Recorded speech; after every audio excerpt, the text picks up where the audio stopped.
in which way do you foresee in the future? Are you optimist or are you pessimist? I'm not speaking about politics, but everything is politics, but I'm speaking about economy. Let's start with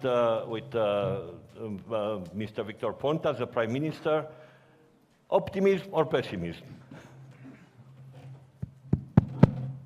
I am always a realistic person. Good morning. You don't need to have the translation of the message of the governor. It's the same in the last 32 years, so you can find it always. Rai, if you don't mind, can you sit? Yeah, please. Thank you.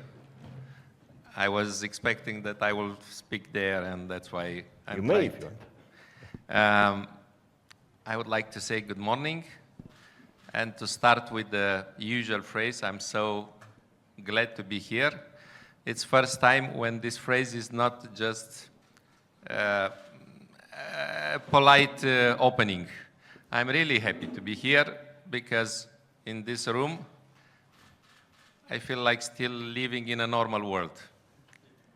I feel like living in Switzerland. The reality is that outside, the world is totally different. And when Rai is asking us if we are optimistic or pessimistic, we have to adapt, that's it. But we have to accept that the world is changing in a direction that no one has foreseen. And we have to keep the normal world of this room still alive and still optimistic. I'm here, first of all, because I really, and this, once again, I'm not trying to be polite, I believe in this. I really appreciate the efforts that Rai has been doing in the recent years to try to modernize, to update the Romanian hospitality industry. And I think Romania needs, even in this area, a lot of not only financial investments, but investment of know-how. Investment in education, investment in mentality, and Rai, it's like a Don Juan, it's like a crusader. Don Quixote. It's Don Quixote. Yeah. It's not also Don Juan. Come on, but it's like a Don Quixote working and trying to fight with a lot of enemies inside. And it's Sancho Panza somewhere. Yeah. So I really I have been following his efforts. I try to keep him optimistic in front of many people, not giving him any chance. And this event today, it's a proof that you have to try, you have to keep trying, and in the end, after a long time, everybody will say, he has done it, unbelievable. My second reason to be here is that I'm a proud father of a hardworking hospitality student. And I'm always happy to speak with my son about hospitality, not about politics, because he asked me about elections, and I said, please focus on your studies. Don't try to understand what is happening in politics in the world, in the United States, in Europe, in Romania. I will try to explain you later the moment that I will understand what is happening. And the third reason is because Rai has become close to me only because I understood the positive measures that the government can take regarding the hospitality industry. Not only the reduction of the VAT, the taxes, but also trying to implement the dual education and in general, if I can quote another Prime Minister of Romania, a real Prime Minister, he said, despite our all efforts, Romania is still developing. So, so that's why, despite our efforts, the political and the government efforts, hospitality industry has developed, the private environment has developed, and I really believe that despite the politics, which is going in a very unknown direction, I hope that all of you, you will keep the positive direction and you will try to modernize Romania in the respect of your industry and business. Apologize for this long introduction, but I'm just trying to keep the same time as the others. You know, now I will start reading my own message in Romanian to you. No, next time. Thank you, sir. Thank you so much. Thank you very much. You have to admit that in today's political world, it's a real pleasure to have somebody smart. Let me continue with a very important issue. When you invest, when you are dealing with the hotel chain, if you don't have a good lawyer who have an expertise in banking, in finance, in contract, you are really lost. So now I will ask the same question to my friend, François von Gunten.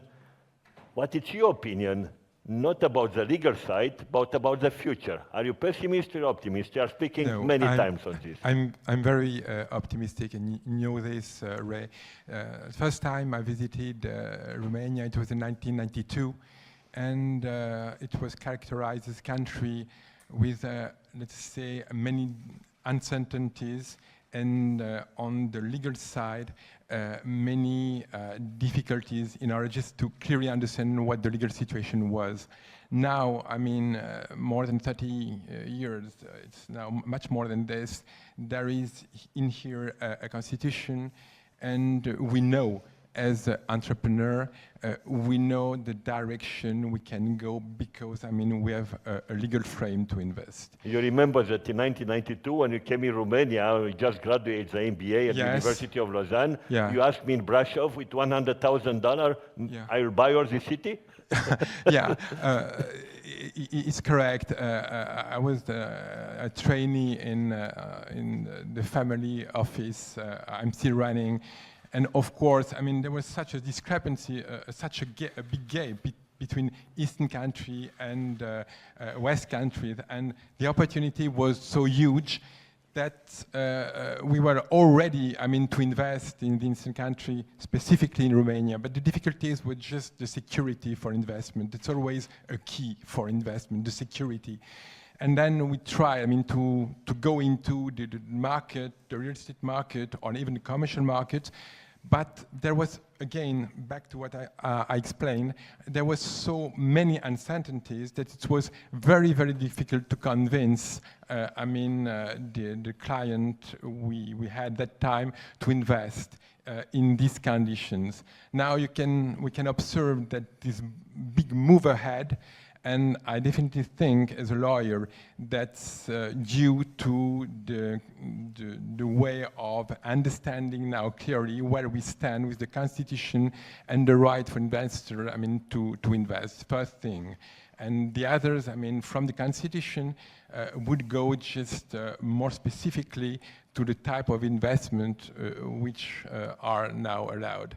And it's very, very important just to observe that now in terms of compliance whatsoever, there have been a big improvement with Romania. And it's not as difficult as before to convince bank investors to get into this market. So again, I think that there is always, I mean, questions between law and financial issues.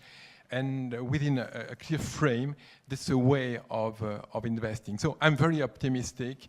And if I take into consideration, I mean, the image of a glass, I have to say that now we are far away of these uncertainties, and with a big glass to be filled up with all investors and specifically for hospitality and real estate, of course. Thank you, François, because you really need a little bit optimism, you know, these days, okay?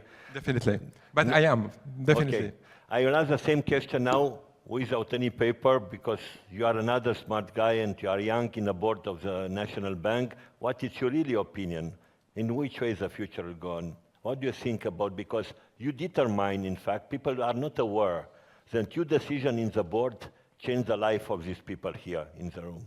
Then in which way you see the future? Thank you for the question. I will start with a really short answer. It depends. depends on the decisions that the country will take, that the decision makers will take. I have a quote that I like to say. It comes from a Nobel laureate, Richard Feynman, a theoretical physicist. He said something like this: imagine how much harder physics would be if the electrons would have sentiments. We know that people have sentiments. We know that our citizens have sentiments, so the economists have a tougher job. We cannot do experiments in a lab and say, this is how the economy will be next year, this is how the inflation will be next year. We cannot experiment the society. So this is why I'm saying it depends. And I like to say another thing. I like to say that we had a really strong converging process to the European averages. We started from less than 30%. Romania is at 80% convergence in terms of real terms purchasing power, which is a significant progress. Well, I like to say that this process it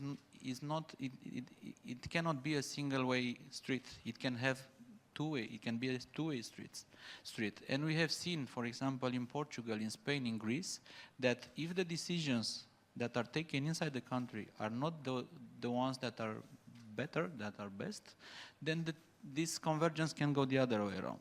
So this is why my answer is, it depends. We at the National Bank of Romania are trying to take the best decisions we can. Romania did not have a recession in the last 2 to 3 years, in spite of this meaningful inflationary shock. We tried to take those decisions that go in the right direction, that fix inflation, and we have seen a lot of progress without harming the economy, without doing the least harm to the economy. And we have seen a progress from 16.8%, the peak of inflation, to 4.7%, the last figure. So meaningful progress without harming the economy. We're trying to do, and we did our best we could to keep the economy open, to keep the companies active and improving. But at the same time, there are significant challenges that we're facing. Romania is undergoing significant fiscal deficits, significant external deficit, and these need to be financed. And we're trying, and I'm sure we bring credibility to the Romanian story, but we're not running the country. The country is a much more complex environment.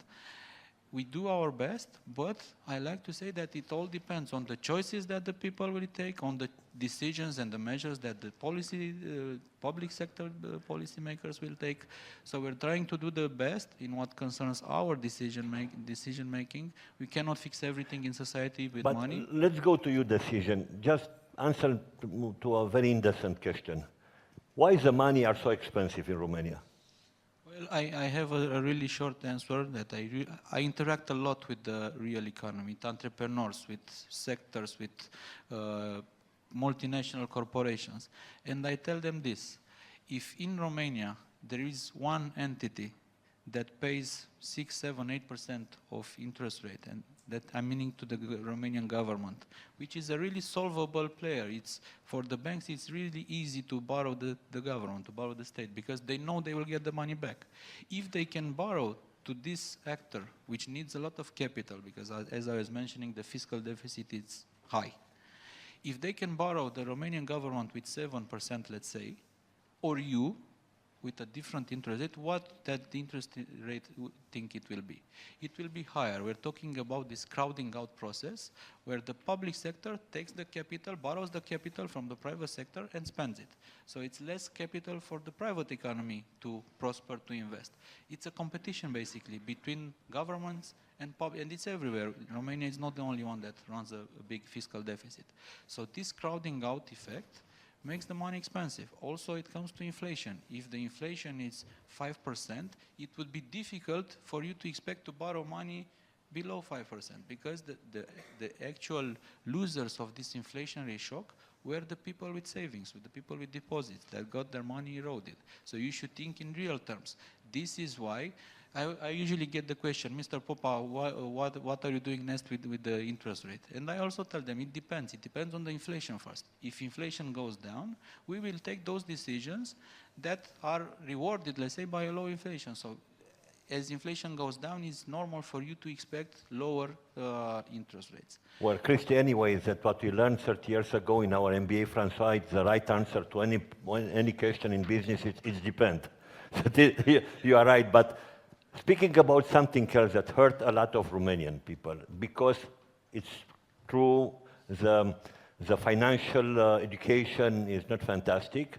It was a moment when a lot of Romanians, they have mortgage, and they jump on the Swiss francs, because here are a lot of Swiss people. The central bank in Switzerland tell us, be careful, we spent billions to keep the Swiss franc now, but will come a moment that we stop it. Then don't take it as forgiven.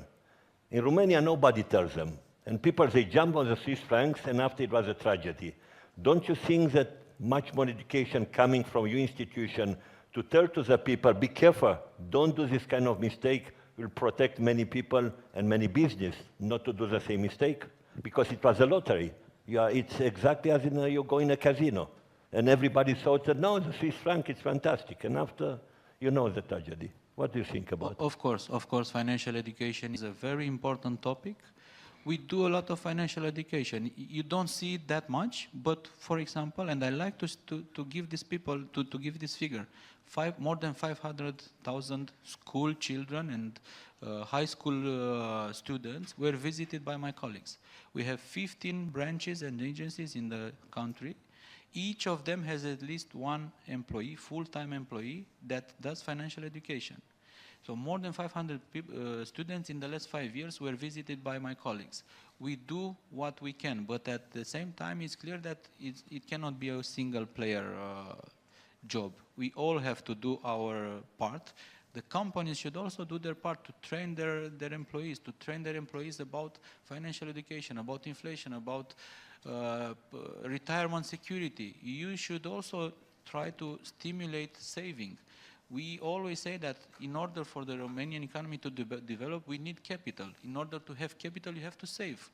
If the financial education is not there, then people will have this traction towards consumption. You are absolutely right. It's financial education, but it's not just financial education, because in financial, the first thing that we learned, François, 30 years ago, it was a leverage effect. Then if you borrow the money with an interest and you yield, it's not better, you can close your business. But what about the legal system? Because here we have a lot of people we have three pillars in this room, okay? The first one is the owner.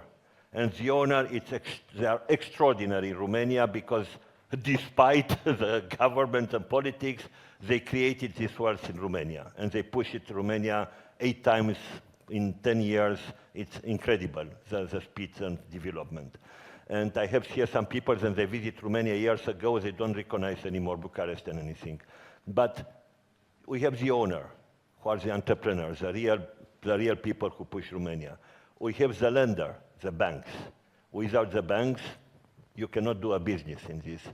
And we have the brand, and here in this room is the brand. And in between, there are contracts to be done.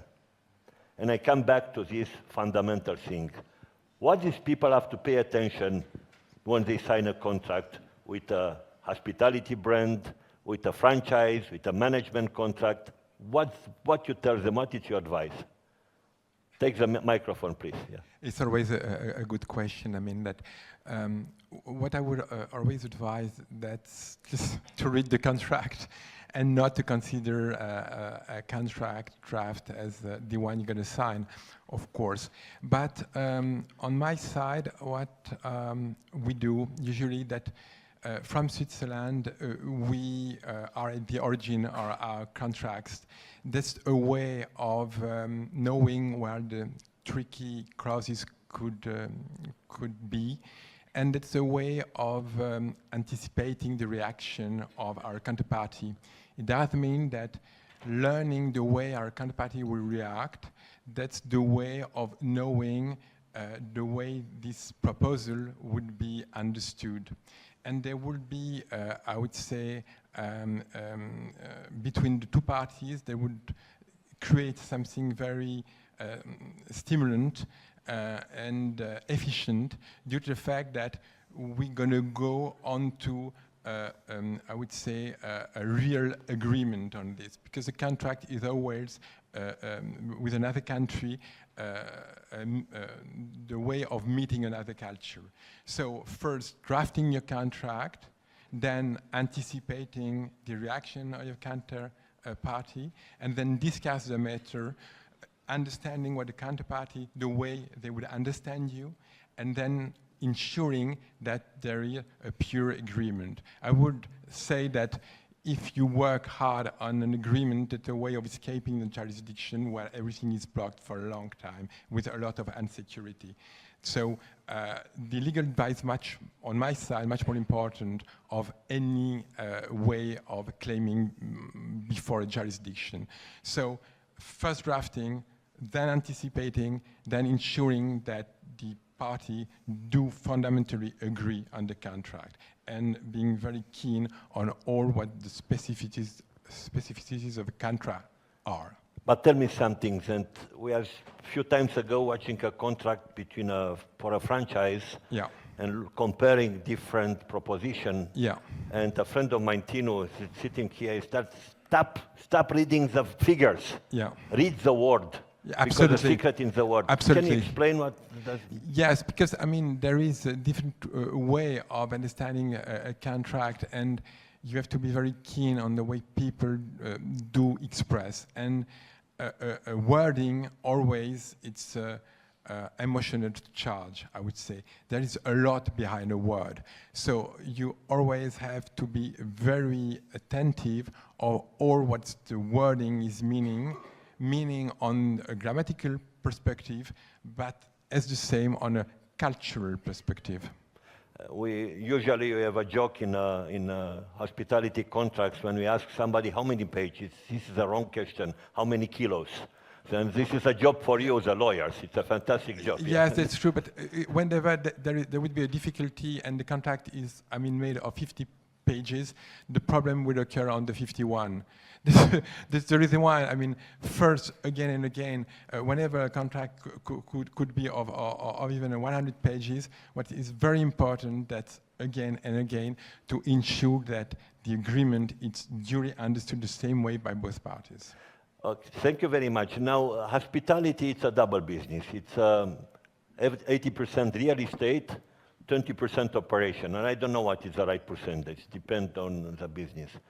Real estate, if you speak about real estate today in Romania, it's hurt a little bit because you are just coming from a scandal with one of the biggest real estate company, broke, but it's not the way that it was happening. It was terrible, okay? And we know in the histories, and even I arrived 30 years ago in Switzerland, was the same thing with the biggest Canadian companies, and they provoke. And Falsaki tell me, if you want to provoke inflation in a country, then to let people sell real estate few times by day. If you want to stop it, the government have to say stop it. You want to sell in the same day, you have to pay the tax 100%. And now you keep the inflation down. It's one of the way to do it. But what do you think, Prime Minister, about the real estate in Romania? Because it's booming, we are saying everywhere.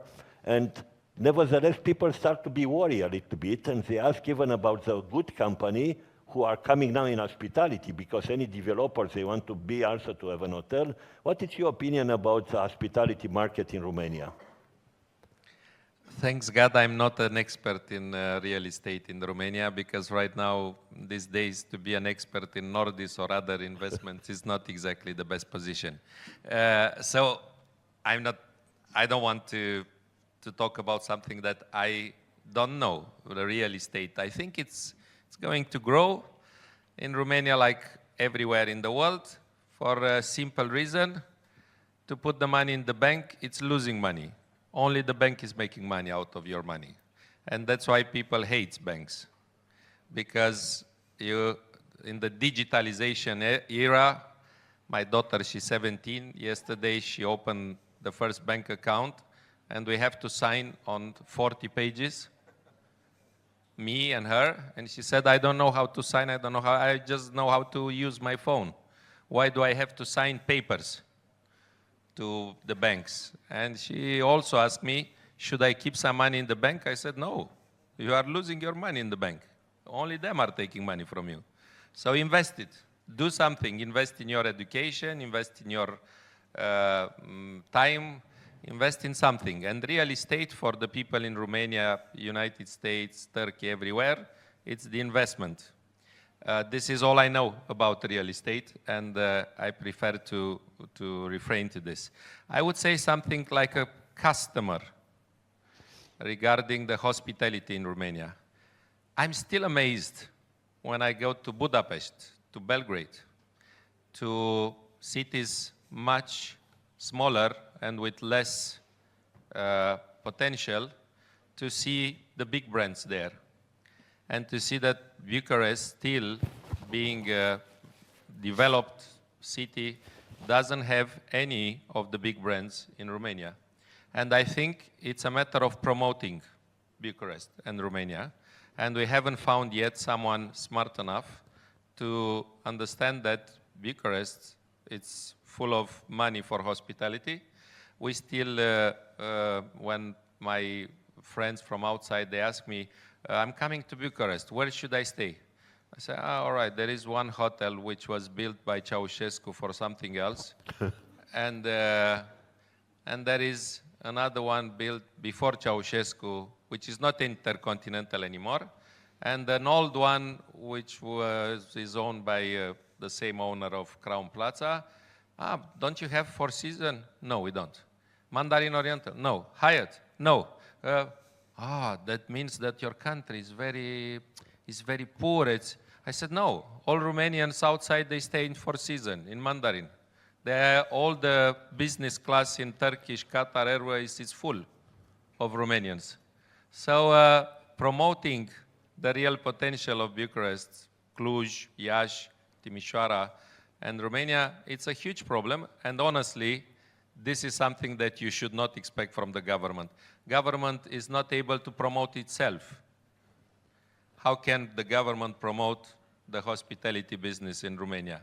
So, sorry, Rai, but I came here to ask questions, not to give answers. No, because I don't have answers, that's why. You are right, yeah. But you know what? No, you know what? After the revolution, you are young, but I'm the dinosaur. We are sure that the first industry will be fantastic, will be tourism, because Romania is such a beautiful country. But if you want Four Seasons, if you want other brand, then we need an expressway between Ploiești and Brașov. We need infrastructure, because the hotel chain, they are coming, but they are coming and the economy is prepared to welcome them. Okay, then that's, in a way, it's also working hand in hand with the government. Let me give you an example that will prove you wrong. I apologize, I'm a golfer, because our president said we should all play golf, and I play golf. And I was very frustrated that Bucharest was the only capital in Europe without a golf course. And everybody told me, it's impossible, we will lose money. Two very courageous investors opened 2 golf courses with real estate, all sold out, all full, in the northern part of Bucharest. I'm not in the business, I wish I was. But I can bet with you, if tomorrow you open the Four Seasons in Bucharest, it will be sold out I like in very the next much 2 years. I like very much But what you are this is, saying. Yeah. this is your job to promote it and to do business. If you expect from the government, we love to stay in Four Seasons outside, not in Bucharest. I didn't ask you for myself because I'm convinced that you are right, but I have some other friends here and they are convinced that we don't have a market for such a hotel, and I deeply know, I know that you are right. But this depends also on the next year, and once again, going back to the fundamental of the economy, the National Bank, then the opinion for the next year. Let me tell you that a lot of business people are very worried that will happen next year. And in which way you think that you'll interfere in to calm down? Because your role in these 35 years, it was fantastic, because you are the moderator and you come in the economy with very good things and calm down everything, and you came with stability. And this is the most important things in a country, as Mette von Gunther said for the beginning. Do you have uncertainty? Do you have predictability, or do you have stability? And I can come here to invest because I know what's happened. Tell us a little bit. Well, what is clear is that there is more uncertainty these days. Do you hear me? Yeah. Now, yeah. Yes, we do hear you. There is more uncertainty these days. We don't have an easy job. We have seen that the economy has slowed down, slightly above 1% growth this year, slightly more next year. But the issue is in the manner of this growth. So the consumption is growing 7 to 8%, which is good for you, is good for hospitality industry, for business. But the economy is growing only 1%. And you can explain, you can ask me why is that, Mr. Popa? And that is because we're importing a lot of inputs, a lot of merchandise, a lot of services, and this basically creates GDP for other countries. This is why the economy is growing 1%, but the consumption is growing 7%. The difference is imports, is net imports. So basically, we're creating GDP for other countries. That's a big challenge to finance this deficit. We have a close to 8% external deficit that needs to be financed. How we finance this deficit? FDIs, foreign direct investments, so your money, EU funds that are also decreasing. The absorption rate is decreasing. Romania is relatively slow to take this money from the Commission, and then loans. And the problem with loans is that they have to be paid back. And what we're seeing is that the part that is consisted of loans is bigger and bigger and bigger. So basically, the investors are still coming with money in Romania, but with a slower pace. EU funds are still coming, but at a slower pace. And then we need to compensate this with loans. And this creates vulnerabilities. And this creates uncertainty. And when you also have political uncertainty, on top of these vulnerabilities, basically we have to finance this 8% external deficit year by year. No matter what, we have to finance it some way. And it's huge. If you usually get compared with CE countries.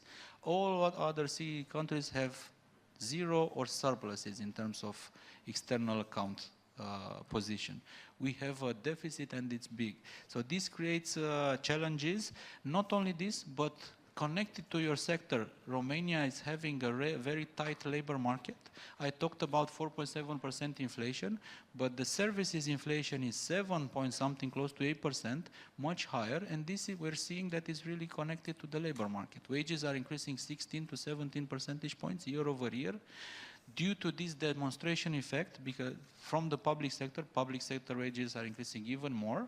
Minimum wage is increasing, pensions are increasing quite a lot, but they are increasing with the source of this fiscal deficit, with this source of indebtedness, which is not healthy for the long run.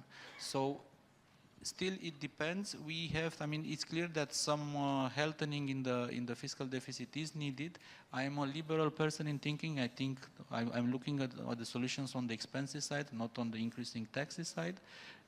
But we will see. It's very, very difficult. We have a trajectory agreed with the Commission for 7 years to have the deficit decrease by 0.7% per year. It's a personal opinion that I'm sharing, but it's hard to be credible to say that for 7 years we will have fiscal deficit discipline of 0.7% per year, while we know that in 4 year times we will have another round of elections. So it's hard to deliver on this. So. I saw that you took the microphone, then please, the final remark. Yeah, because I like very much, and I totally agree with what Cristi says, but all the people from the central bank, they talk so long, so much, figures, nobody understands them, nobody understands them, and then they say, we are in a difficult situation. Of course we are. Because, Rai, let me tell you a figure that you will understand. Romanian trade deficit, 32 billion euros. You know, hospitality, tourism, what the percentage of this 32? Any of you? Do you have any idea how much money Romanians are spending abroad compared with the foreigners coming to Romania? Last year it was 15 billion. You see, you are not following the numbers, are very important. 8 billion euros. So 8 billion euros spent by Romanians outside, developing the hospitality industry in Bulgaria, Greece, Turkey, Maldives, Zanzibar. You will find Romanian everywhere in the world. Monaco. Every time I travel, I think that Romanians are more than Chinese or Indians, because they are everywhere, especially in the expensive places. So I think that the real challenge for you, and please don't wait for any help from the government from this, is how to convince the Romanian to spend a part of these 8 billion euros here in Romania. That we'll see. If you have an answer, you will have a Nobel Prize for economy. But otherwise, we'll make another event, and we will say, Bucharest is not a good market.